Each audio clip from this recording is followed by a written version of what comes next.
Hello guys! What's up? And today's ganap, gagawa ako ng template sa result ng aking competency base sa grade 4. So, ito guys ay gagawin ko sa application na Excel.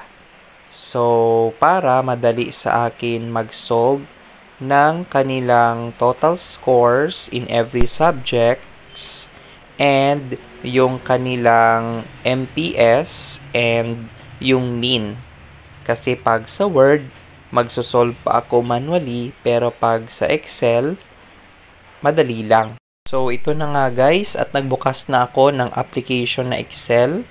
So, meron ako dyang kulang, hindi ko siya nalagyan ng heading, pero kanina ginawan ko ng heading. So, yan lang muna yung nilagay ko, yung result of competency-based assessment tool. So, yun yung mga test na binigay ko sa aking mga pupils sa grade 4 in different subjects or yung inahandle ko na subjects sa kanila. So, it is school year 2023-2024 and grade 4 Orchid yung kanilang section. Then, afterwards, ilagyan ko ng name of pupil. Then, yung mga subjects na hinhandle ko sa kanila na binigay ko na test sa kanila noong nakaraan.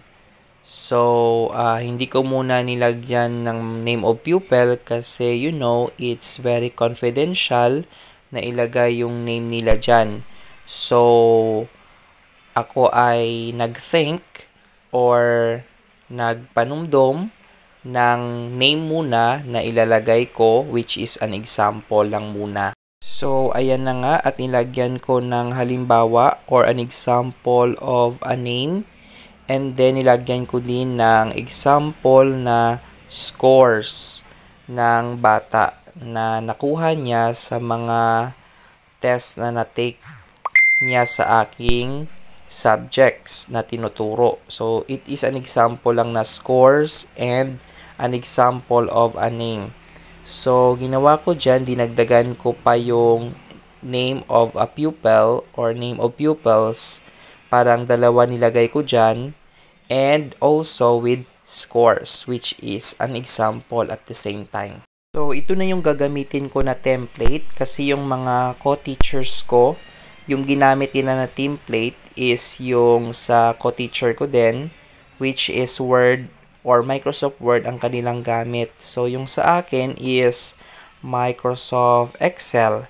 As you can remember, na na-mention ko kanina na gusto ko tong Excel, it's because na automatic kasi pag nag-solve ka dito or nag-input ka dito ng formula, so mabilis kang makakatapos kesa sa Word na gagawin mo pa siya manually.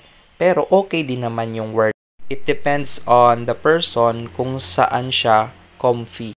And then, nilagyan ko na rin ng total score and mean and yung MPS, which stands for mean percentage score.